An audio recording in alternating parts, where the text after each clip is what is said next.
Hilliard. I got so much motherfucking design on right now. Assalamualaikum warahmatullahi wabarakatuh.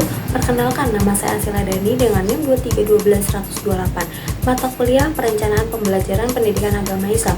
Di sini saya akan menjelaskan tentang materi Toharoh kelas 7 dalam fase D. Yang pertama itu ada Toharoh. Apa sih Toharoh itu? Nah, Toharoh ini artinya itu adalah bersuci. Maksudnya adalah membersihkan diri dari pakaian dan tempat dari hadas dan najis sesuai syariat Islam. Nah, Toharoh ini tuh penting karena jadi syarat sahnya ibadah seperti sholat, membaca Al-Quran, dan tawaf. Nah, cara bersucinya itu bisa dengan wudhu, mandi wajib, atau tayamum. Jadi bukan cuma bersih secara fisik, tapi secara spiritualnya. Di sini ada alat untuk Toharoh. Alat untuk Toharoh itu ada 3, yaitu air, debu, dan batu. Yang pertama itu ada air. Air ini alat utama karena air yang suci dan mensucikan ini bisa menghilangkan hadas dan najis. Contohnya itu untuk wudhu dan mandi wajib. Yang kedua itu ada debu, digunakan untuk tayamum ketika tidak ada air atau tidak bisa menggunakan air dengan syarat debunya suci.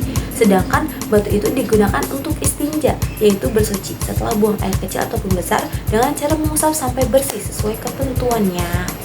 Selanjutnya itu ada macam-macam Toharoh. Apa saja sih macam-macam Toharoh?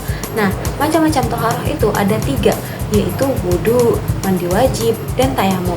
Nah, yang pertama itu kan wudhu. Wudhu itu digunakan untuk menghilangkan hadas kecil dengan membasuh anggota tubuh tertentu. Yang kedua itu ada mandi wajib yang dilakukan untuk menghilangkan hadas besar dengan menyiram seluruh tubuh disertai niat.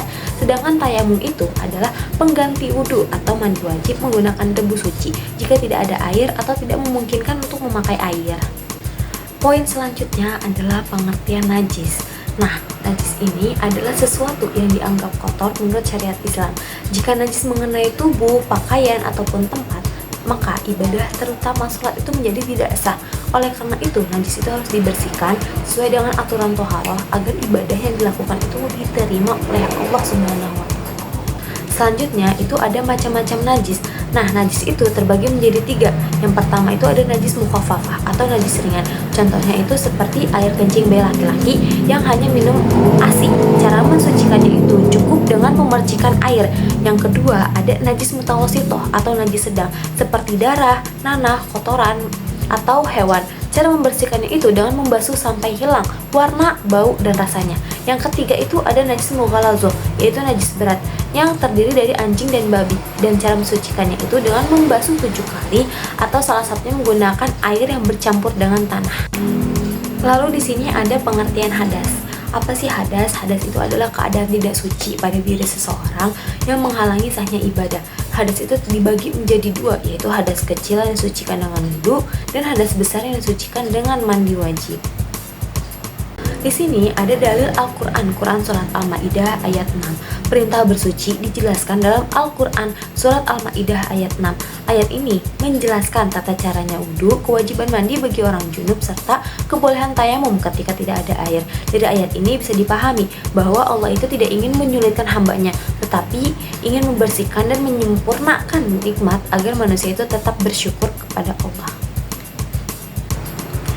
Selesai sudah yang telah dipaparkan dengan saya mengenai materi Toharoh. Di sini saya akan menyimpulkan tentang Toharoh.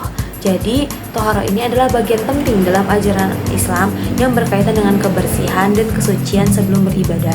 Nah, Toharoh ini itu meliputi bersuci dari najis dan hadas serta cara yang telah ditentukannya.